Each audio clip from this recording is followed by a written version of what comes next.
I'm Dominic Rubino. Welcome to the podcast. Today we've got Adam Sylvester, the world famous, I have to say, the world famous Adam Sylvester as our guest. Not only are you a contractor, you're a contractor twice over because you're running two companies at the same time. Yeah, it gets a little crazy around here. It gets a little crazy. Well, you have a third job we're going to get to in a second. That's right. Yeah. But today you and I are going to be talking about something called the Go Back report. You've had a chance to use it in your business, but you use it to make sure you're profitable on every job all the time. Mm-hmm.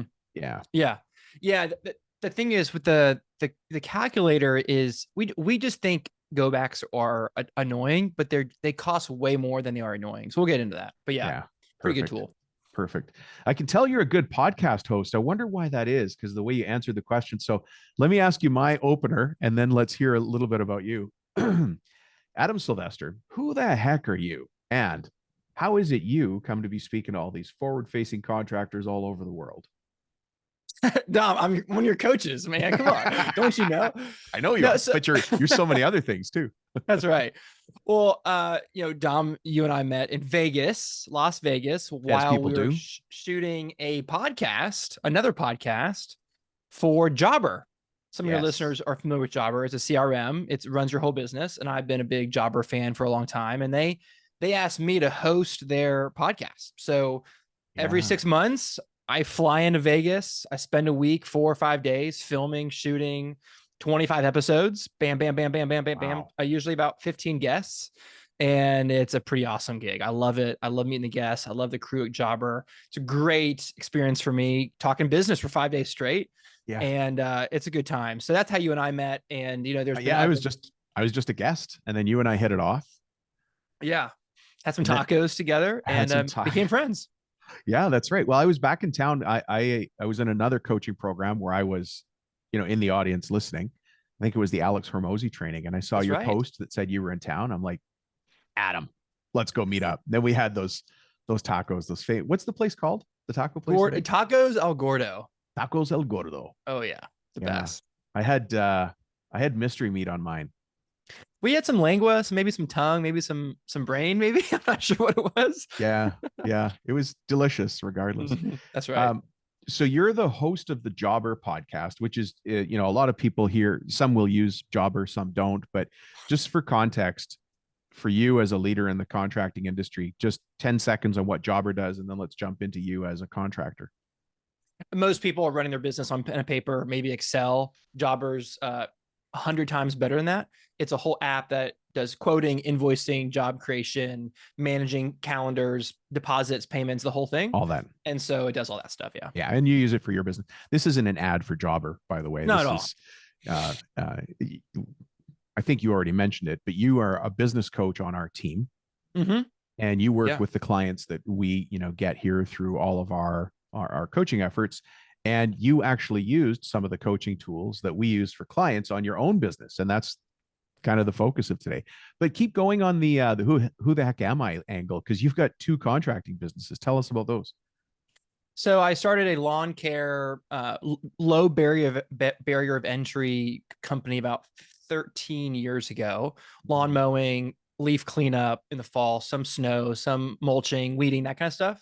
Nothing big, nothing hardscaping. We're not building anything, but it's just, it's easy to manage. It wasn't easy to manage at one point. I had a line by its tail. I couldn't let go because it would devour me, but I can't just hold on to it forever. So what do I do? And so after years of learning business, unfortunately the hard way, like so many of our listeners, I finally kind of figured it out. And so that business runs on its own. It's not huge or anything, but it runs on its own. I spend about 5 hours a week managing some of the things. I have somebody full-time who runs it. And so that's my first business. And then in 2020, I spun out of that business, a company that's called Charlottesville Lawn Care. And then you're in Virginia, right? Charlottesville, Virginia. Yeah, I'm in Virginia, right in the middle of the state, about 2 hours south of DC and 1 hour west of Richmond. And it's a great town. And so I started another business called Charlottesville Gutter Pros, and we do all gutter stuff, rain gutters, all the way down to the drain. So from the roof to the ground, we do the whole thing. And that business really took off. And so I spend virtually all my time doing that. And there's no overlap. I'm the only consistent. There's no overlap between employees, or it's all completely separate. There's cross promotion and cross branding and marketing, right, between customers. Everything's different. Yeah. Yeah. So interesting. So you have, do you have a sense of how many jobs you do in a year? Like what's your unit volume? Yeah. For Charlottesville Lawn Care, we cut about 130 lawns a week. Mm. And then for Gutter Pros, we do about 1,500 jobs. So it's high volume. Average job size about a little over 1,000. I love how you're talking like a business coach already to the audience, because of course you and I know the formulas and the flow charts for how to turn around a business. And right away you just went average job size, average number of transactions. Those are two of the key formula, two of the key inputs for the formulas right there. Yeah. And one of the cool things about that business is we have recurring revenue. So about 15 to 20% of our annual revenue is recurring. And so, and that's always growing because we do annual memberships and stuff. And so eventually we'll get to the point where our business will run primarily just on recurring transactions, which is sweet. Yeah. It's going to take a while to get there. I'm not in a rush, but that is the goal. It's brilliant that you brought that up, because that is the missing key for so many of us, is how do we have recurring transactions so that we know that, you know, take a month that's typically slow, like August or January or December, depending on what trade you're in. Well, if you've got recurring clients for some reason, that all of that gets washed out because you've got people on some sort of repeat system. It's a little bit different for cabinet makers than it is for drywallers and electricians, but there's a way to make your business recurring revenue. And yeah. I think that a lot of people I get tired of going out, leaving the cave, killing something and dragging it home 20 times a day.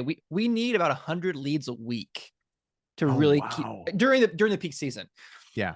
That's a lot of leads. Now, thankfully, that's my sweet spot, is marketing and lead gen, but still that's a lot. And so if we can decrease that number even by 20%, and then maybe 22% next year, and 25, and then 30, and then 50, and eventually just shrink that. Right. That's just such a lighter business, right? So much lighter than having to go out and just get more and more leads. I'm so glad you said that. And you're just making me think of other episodes that we could have you here as a guest on, because as you know, in the trades, most of us aren't marketers. We're good at the trade. So we start a company doing the trade, and then we do stuff in the trade. And then we realize, hey, we need different business or more business, and marketing is not our sweet spot. It's not our comfortable place. Whereas for you, and I know for me, those are our comfortable places. Yeah. Well, you hear the phrase a lot, working in your business versus on your business. That's a Michael Gerber phrase from eMyth. And my two businesses, not currently, but for a long time, they were the personification of that phrase, which is I was working in the business, my lawn care business, for way too long. It stunted my growth, and it had long-term ramifications. But now I have never worked in my business for Gutter Bros. In the fact, I've never done the work itself. And that was one of the things I was committed to when I started the second business, was like, well, first of all, I didn't have time. I couldn't run both. I couldn't work in both businesses. And so one of the cool things for me over the last 5 years has been running Gutter Pros from the office only. I'm not even doing sales. Like, I've never done sales. I've never done anything related to the gutter really itself. The entrepreneur steering the ship. That's right. Because I learned the hard way, Dom. I didn't want to go back. And so I knew the business would stay at like 500,000 or maybe even less if I would just do it myself. And so now we're into the millions, and it's only because I decided to like never, ever, ever put up a ladder, and never, ever, ever go on a sales call. I might have gone on a couple sales calls. I don't want to exaggerate, but not really, like it's pretty much all been from the office managing. So that's been a cool experience for me. I like it when I get to the point where I do go on a sales call or I step into something in operations and I realize, oh, I suck. I'm just not as good as my people. I used to be so much better than I. And you could see, for instance, your salesperson looking at you like, stop talking. Stop it. You're killing the sale. You're killing the sale. Or, it might be something in operations where I say, I'm going to help with some paperwork. And pretty soon everybody looks at me like, Rubino, stop. Yeah. You know how to manage this, but you don't know how to do this. Or in a more serious tone, I would say when I do jump in, and maybe I answer the phone to cover my guy who's out or something, or sometimes I get on the phone just to keep a pulse on the business, right? Sure. And when I choose to do it versus have to do it, my tonality is different. My attitude's different. I enjoy it Mm. more. And people, well, I wasn't expecting to get the owner. Yeah, you don't get me often, but what's going on? What can I do for you? And those were fun moments instead of just having to slog away at the business day in and day out, day in. It's a totally different feel. It is a totally different feel. You know, I think right away of the people who are in transition in their business, Adam, and we deal with lots of these in our coaching, right? It's a business owner who's still doing a little bit of project management or still doing some engineering or helping out in the field. And there's almost a guilt. They know they shouldn't be. Sometimes physically, they know they can't do it forever, right? Mm-hmm. I mean, the reality is, imagine a guy that does cabinet installs or an electrician. You know, a cabinet installer, you can only do that for so long before your body starts to break down. An That's electrician, right. your knees start to go. You're like, if I install one more plug, and then, you know, pretty soon you're wearing 2 pairs of knee pads to make sure you're not touching cold concrete. You realize something's got to change. Mm-hmm. And that's where you and I come in. But listen, the topic of today is important to people because there's one of the tools that we use in coaching that you really latched onto, which is the go back report. Sometimes I call it, it's got 1,000 names, Adam. I call it the Swiss Army knife report That's sometimes. right. Yeah, I've heard you say that before too. Yeah, the go back calculator is one of my That favorites. calculator, the 1 hour calculator, this one's long, the how to get the world to pay for everything you need calculator. I like that one. You to imagine something for a second. Think about your shop. Think about your shop layout. Think about the people in your shop. And now I want you to think about your shop leader. You might call that person a foreman or a supervisor. Imagine if you had 10 questions. And by the time you finished asking and answering those 10 questions, you and your foreman both completely agreed on what the priorities were for that foreman to grow in their position so that we had better, smoother, safer production on the floor. Well, those 10 questions exist. And guess who's got them? Old Dommy here. I've got them ready for you. So if you want this professional development tool, send me a text message and just say Foreman Tool. That way, I'll send it to you by email. You can print it off and you can share it with your foreman, and the 10 questions are right there. They are laid out for you. Nothing could be easier. If you want the tool, just say Foreman Tool, and my cell phone number is 315-903-7853. What drew you to trying to figure out your numbers better? So to understand, and you said it kind of with a little intensity, going back costs a lot of money. Yeah. One time, Dom, I think some of your listeners will probably relate to this. One of my technicians is really high level. And then I hired someone else who's pretty high level too. And all three of us were talking about stuff. And one of them looked at me as if very assumptively. He said, "Hey, Adam, how much does it cost to go back? Like in your overhead?" Yeah. Wow. And I That's an froze. advanced question from a technician. Yeah, right. And so you want to have people like that on your team. And Dom, I didn't know the answer at the time. And I was embarrassed. And Right. I was like, it's really complicated. Let me go figure it out. Let me tell you. Let's keep Yeah. moving. And it really woke me up to this whole concept of like knowing how much it truly costs to run your business from an hourly standpoint. And Mm, and then that goes into, well, how much do go backs cost, and how much does it cost to have a PM, a project manager in the mix? And like, it really yeah. matters what these numbers are, because you can't just say, oh, we'll just send it back and just do that thing. It's okay to Yeah. do that, but you have to know how much it costs you, or else Yeah. you're really not running your business properly. Before I knew the number, and you know, when I was running my businesses in the field, I didn't know the number. I just knew that an hour's not really an hour. I Mm, put one guy in the van for an hour to go to your house to fix something and then come back. The first thing that I see, and it always frustrated me, is the fact that he had a fresh coffee in his hand or a mm, Monster energy drink. And I'm like, all right, I just paid for him to have an extra break, right. right? But I needed it done. You just let it go. Like, how many times do I just ignore things in the company?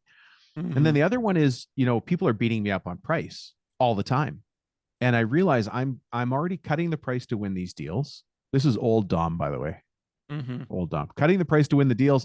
And then I know I'm spending extra money to go back and service that deal when the customer has what sounds to be an unreasonable request, but really is just a totally normal thing for them to ask. Mm-hmm. Yeah. Yeah. I remember the first time I realized how much it costs to actually give a 10% discount. A lot of our listeners are operating at an 8 to 12% margin net Mm. profit. What happens if you take 10% away? You're left with zero. That's good math, Does Adam. that sound fun That's to why you're on the anybody? team, buddy, right there. That kind of math, you just cannot Real escape high it. standard here, CW. And so when you say, "Oh yeah, I'll take 10% off," or your salesperson, "Oh yeah, I'll take 10% off," it's fine. It's only 10%. It's like, well, when you factor in all your overhead and all your expenses, owner's pay, which was always the first thing to go for most people, 10% is the margin. Yeah. You gotta be careful. You know, the other one that I find people miss is the burden rate. Mm. And for those of you who just shook your head and said, "What's a burden rate?" You might be missing burden rate, which means Yeah. you're actually paying to do most people's jobs. And so if you're working hard and finding you're still not profitable, then it's just hidden under all these little rocks. We got to go find those rocks and pick them up and look underneath and fix that thing, Mm-hmm. and then move on. So burden over, you've got labor taxes, you've got all the things that add on to your labor charge, right? Mm-hmm. Yeah, the soft costs of labor. And I think what I had a real challenge with in the beginning is there were so many things to track. There were so many things to look into that everything seemed urgent. And so I did nothing. I ran day over day, week over week, the same way. Anyways, that's how I discovered what's now called the Go Back report. What did, when you went through the Go Back report, what name do we want to give it, Adam? Now let's do the Go Back report. Let's call it the Go Back report, the Go Back calculator. What were you hoping to find in there, and what did you find? So you find a couple different things. One is you need to know what your you find out what your productivity number is. Okay, so at the very bottom of this calculator, you're going to see the number, the hourly number that you have to charge minimum to make money in your business. And it's based off all the inputs you put in the calculator, right? And so if you're charging $80 an hour per man to do a job, you're like, "Oh, that's a lot." My lawyer doesn't make $80 an hour. Well, your lawyer doesn't have all the expenses that you have. Yeah. And so what it does is it tells you exactly what you can charge more than that if you want 80, but you might discover, oh my gosh, I'm charging $80 an hour and I need to charge 105. Right. Wow. That is a huge revelation for a lot of people. It was for me. And so once then you start working backwards. Well, if I need to charge 105, then I need to go train my salespeople. Well, boss, I can't charge 105. Well, then you need to get better, and we need to get better, right? And it releases this domino effect of like everything has to be better because everything is based off that number. Yeah, and the number is just the number. I can hear people in the audience, and this would be for the smaller contractors, the guys that are around that 1,000,000, 2,000,000, 3 have probably already got this already, but some guy in a beat up truck's price is not my price. Mm-hmm. So when I show up to do an estimate or a quote or a bid, and I say it's going to cost, let's say $10,000, and the homeowner or maybe let's say the property manager for a commercial project says, "Well, I just got a quote from somebody else for $3,000." My answer's got to be, have at it. Because I know what went into my $10,000 number, and I'm not competing with anybody else. We don't have any competitors in the city. It's me. To do this job, to do it properly, is 10,000. And that's just it. That's just the answer. I can't do it for less. We had a guest on the show here once who had a similar experience, although he was trying to figure out a different number. And when he did, he realized he lost $3,000 doing a job. But he phrased it so interesting to me. He goes, "Dom, not only did I lose money, I paid to do that lady's kitchen." Right. And that's the truth. Oh, yeah, that's so true. We think that we can charge X and we realize, okay, now we actually have to charge more. But that means now your marketing changes because now you say, well, I need to get more qualified customers. I can't keep going after these low grade people that just are broke and don't have any money. Like I need to increase my marketing efforts to then get better clients. And so it totally changes your mindset. Once you find out what you have to actually charge, it changes everything. Yeah. And it can feel a little overwhelming at first, but if you have somebody walking you through it, or you have somebody on your team, somebody who can help, it really changes your business for the better. And so if you can latch on to this concept, it'll really make a big difference. Yeah, you can't beat logic with whatever else, right? Yeah. It's just logical. I love how you said that. And I think this goes back to your introduction, where you're also a marketer, which is so rare in the trades. Most of us aren't marketers or salespeople.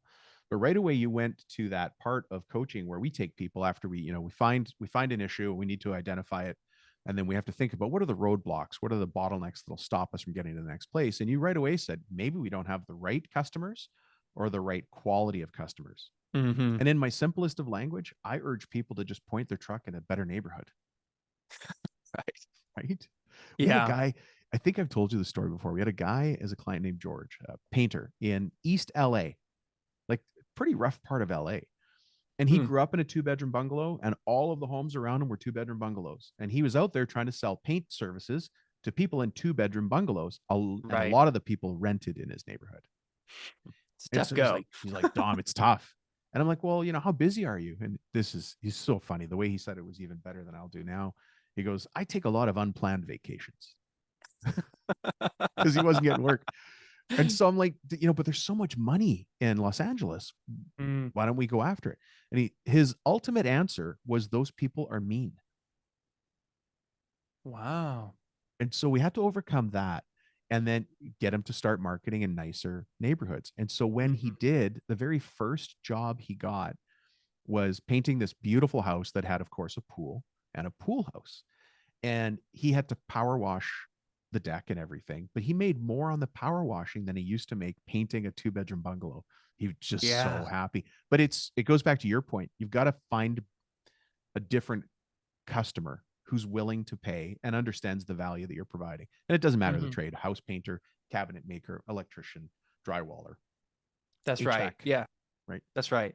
And once you do identify who that person is, then you might need to tuck your shirt in. You might need to hire some better people who don't carry themselves looking like bums, right? You might have to do all these things that elevate your brand and your business, because you can't behave the same way and run your business the same way that you were when you were doing two home, 2-room bungalows versus much higher end. It's a different service. And so you might have to change a lot. But I find that when people make that switch, they find that it's a very good switch. It's always worth it.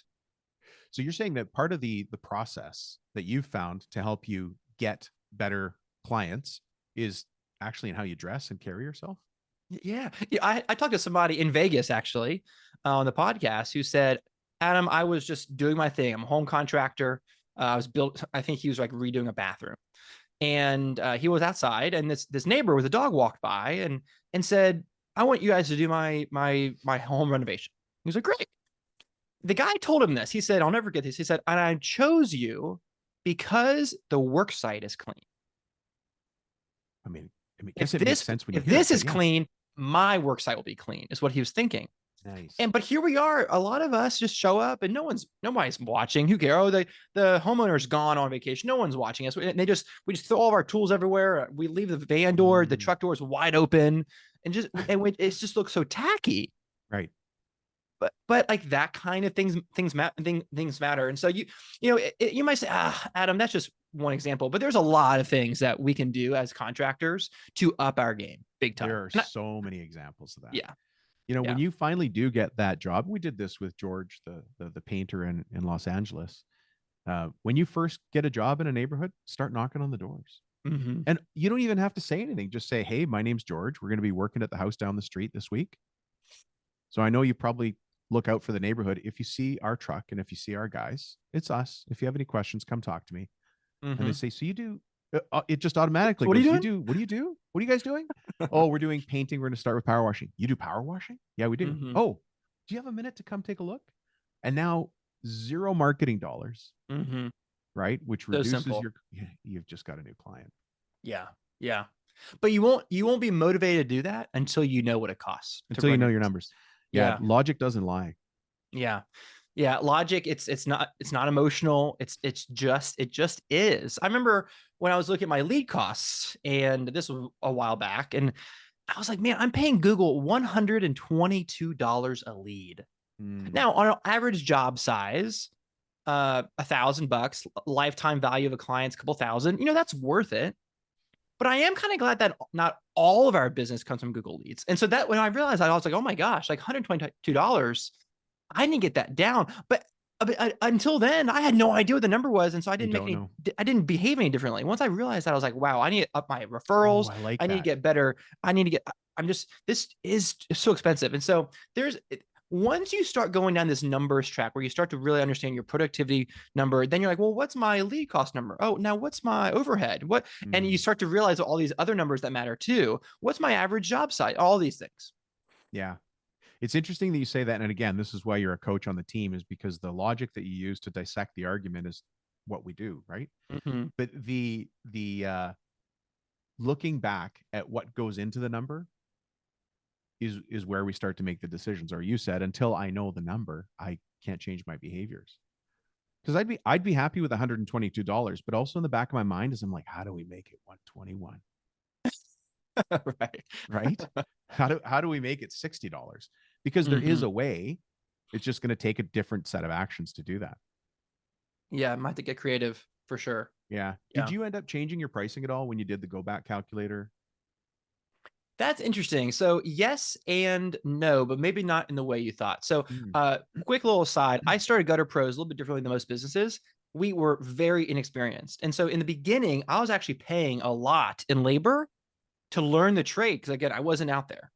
And so in the beginning, I had a lot of upfront heavy cost on labor.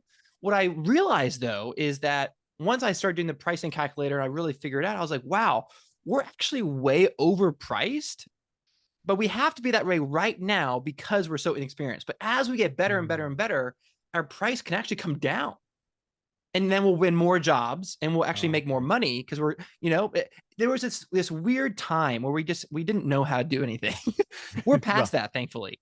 yeah. And so now, but yeah, most of the time in my lawn care business, yes, I realized that we had to increase our price Yeah. because I had a guy who weighed 300 pounds and he was 5'8", and his friend didn't have a license. And I had these guys that just weren't very good and they weren't productive, and they would go out like together, they make like $300 as a crew A day.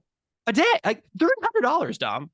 And I was like, well, that's fine. It's okay. And I was paying them to cut their grass, basically. I was paying the Yeah. client, like you said earlier. And when I was like, wow, I need my crews to make 1,000 a day. Perfect.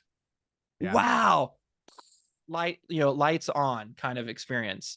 So I got rid of those guys and started training and started demanding more, started driving results instead of being like, well, okay, you guys went slow. You only cut 5. Okay, I can cut 5 an hour, but you guys took 5 all day. That's fine. We'll get better. No, you're fired. Like, no, yeah, You we have gotta you, go. you need to be cutting 25 a day, right? So Right. When did it sounds like you went through a couple of transitions, because you got two different businesses there, but can you pinpoint a time or maybe a story when you went from making emotional decisions to logic or data, decisions based on good data? yeah, it was 2020. It Oh, was wow. the Okay. transition. You got a day there. 2020. Yeah, I mean, it was my lawn care business was becoming, um, it was reaching the breaking point.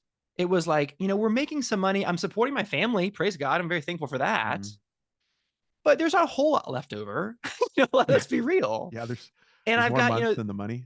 yeah. And, Yeah. we've got 2 kids at this point. And so, and I realized, you know what, all those books I've read, all the training that I've gone through, I just need to start executing. And I basically, Dom, I got sick and tired of being sick and tired is what it really came down I to. love it. And so I started making tough decisions. Hey, if you don't cut 15 today, then you can go home forever. Wow. 15. Yeah, I said 15. Yeah. Guess what they did the next day? 15. 15. 15. Okay. Like It's the 4-minute mile story, right? yeah, exactly. Yeah. And then the next, and now we're, it's like 17, 18, 19. Yeah. But once I decided to be the boss and not like try to be their friend, once I Mm, tried to be the business owner and run a profitable operation and not just be like cool or comfy, mm. once I started getting out of my comfort zone and saying, no, you cannot walk into work with that kind of attitude. That's So go culture back out building. and try again. Once I Yeah. started flexing those kinds of leadership muscles, both from an operation standpoint and like a financial standpoint, Right. financials all come out to be operational at some point. I just basically grew up, grew up and became a true leader. Yeah. In coaching, one of the things that you and I and the rest of the team talk about is using data to drive good decisions. And there's there's a point when sometimes you have to use data or logic, and other times you have to use emotion. But I think one of the powerful things that we try to do is insert them on purpose. When is it time to use emotion? When is it time to use logic? And too many times going with your gut is emotional based. That's not a data driven decision. And to be fair, 99% of us didn't get an MBA. Right. I don't have an MBA. Do you? You don't have an MBA? No. No, we went out there and we got our head kicked in multiple times, and we're just really good at standing back up. Totally. Joe Rogan would be very impressed with us in the ring. That's right. Look, like, the entrepreneur, he's going hard. That guy took a beating, but he keeps getting up no matter what. And here we are today, right? But at some point, you also have to realize, look, I have to do something different. And that's relying on quality numbers that I have faith in. And when I see a number fluttering or looking weird, go chase it. Yeah. Just go chase it. You know, actually, that reminds me of something in the go. You know how I've got, I like to joke around. The Go Back report has a bunch of different names. One of them is the how to get the world to pay for everything you want calculator. And I understand that's not a very, what do you call it? It's not a very catchy phrase.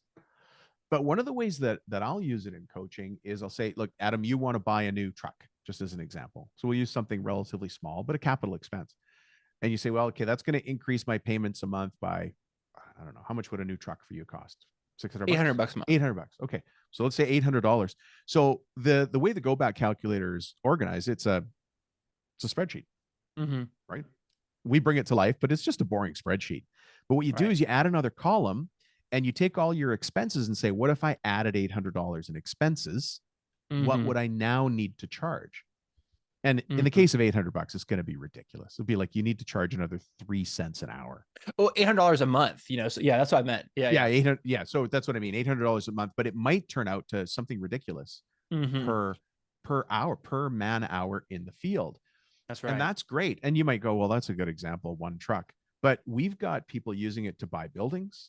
We've got people using it because the owner's not taking enough of a draw and they need to make 100, 120, 150 out of the business. So you just do the what if calculator. The Go Back calculator is your what if calculator.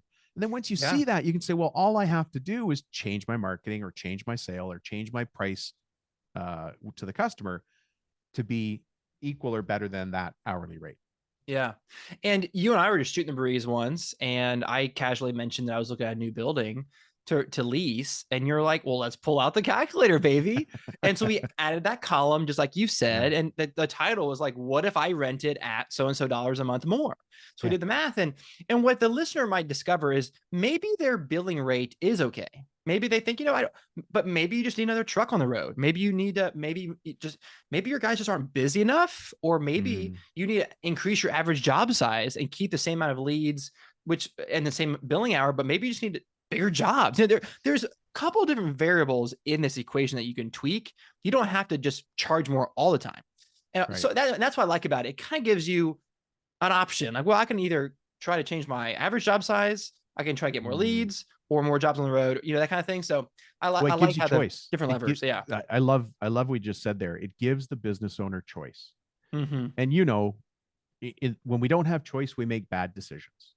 And that sounds like a very, very wise thing to say, but all of us could remember that buddy in high school that married the first girl he dated, and now he's in real trouble, right? He didn't give himself a lot of choice, and now he's in a tough spot. So, but it's the same thing in business. I like what you said. Look, once I see all the numbers and I have the logic or the data laid out in front of me, I can then say, well, what are the inputs that we can change to get a different output? That's right. Crazy. So let me ask you this question. Now that you've seen the Go Back report, what if somebody came along and said, it's gone, you can never use it in your business again? Would you allow that to happen, or would you just fight to keep it? No, I would fight to keep it. I mean, here's the thing. You can't just say, well, I've got kind of an idea. I've got a feel for how much to charge. Oh, I know how much materials cost now. Oh yeah, I know. No. Like, things constantly are changing. You're giving your staff raises, material costs are going up. If you're not careful, your service radius will expand from 20 miles to 50 miles and you don't really notice it. Like, you might do a string of jobs that are too far away, all these things. And so what this does is it forces you to come back to the beginning and say, okay, plug my numbers. What is it? And that's powerful. As entrepreneurs, as business owners, we don't want to trust our gut when it comes to this. We want to trust our gut with people a lot of times, but when it comes to numbers and how much to charge and profitability, Yeah. the gut doesn't cut it. And so coming back to a tool like this is a good baseline. I think I've told this joke or this horrible story on the podcast before, but my uncle Julio, who was the first trades job I had, I worked for him as a framer. And then when I went off on my own, I came back to him. We were talking about something, probably at a family wedding. And I said, my gut tells me, this number. My gut tells me this. And he goes, and this is my favorite. Like, he's the happiest, nicest guy. He goes, when your gut can write me a check, your gut can have an opinion. I was like, whoa, what? Just Love hit me that. with a hammer. When your gut can write me a check, your gut can have an opinion. I was like, oh boy. Yeah. I learned a lot in that moment with my tail between my legs. That's right. That's so good. I'm gonna save that for the next time when my guy says, I just kind of feel like, or my gut said, no. When your gut can cut me a check. Yeah. Well, listen, let me remind everybody who's listening to the show right now that if you do want the Go Back report, because it's one of our professional development tools that we offer people, they can do it on their own. Just send me a text. My cell phone number is 315-903-7853. And you won't believe what the keyword is to get it. Just say go back. And then we know which Excel spreadsheet to send you. Mm-hmm. Adam, any other final thoughts on, because you and I have had quite a few conversations about the growth of your business. Any thoughts or anything I've missed? I think that if someone was to call me tomorrow and say, Adam, I need help with my business, I think the first thing I would say is, okay, let me see your profit and loss. Let me see your data in your CRM. What's your lead flow? How much money are you making? How much money do you have in the bank? I would start there. And though, because all those numbers matter, what do almost every business owner does every day? They look at their bank account on their phone almost daily, almost everybody. Right. That tells me that number is pretty important. And if that number is not high enough, things have to change. And so I think your listeners can start strong. They're like, I don't know where to start. All these numbers. He mentioned all the average job size and all that, right? No. Just get the report, text Dom, and just start with this. This is a great step one. Baby steps. We're not going to build your business better in one night. It's going to take time, but start here because this is what gets you focused on the right things. Yeah. Well, I love it. Thanks, Adam. Let's wrap up from here. I know you've got a busy day. You've got 2 companies to run. Folks, when you ever decide to talk to us about coaching, Adam is one of the coaches on our team. And as you can see, he's a leader on our team. Everybody on our team is running their own contracting business because we believe in reality over theory. So sometimes you don't hear the book learning stuff. You hear the real world stuff, like the things that Adam's already shared. Thanks so much for being a guest, Adam. I can already see where we're going to have you back as a guest in the future. I love it. Thanks, Dom. All right. Thanks everybody for listening in. And as you know, these episodes are just thin soup until the day that you and I can have a glass of wine or a cup of coffee across the table from each other. And I look forward to that more than you'll ever know. Thanks everybody. Thanks, Adam.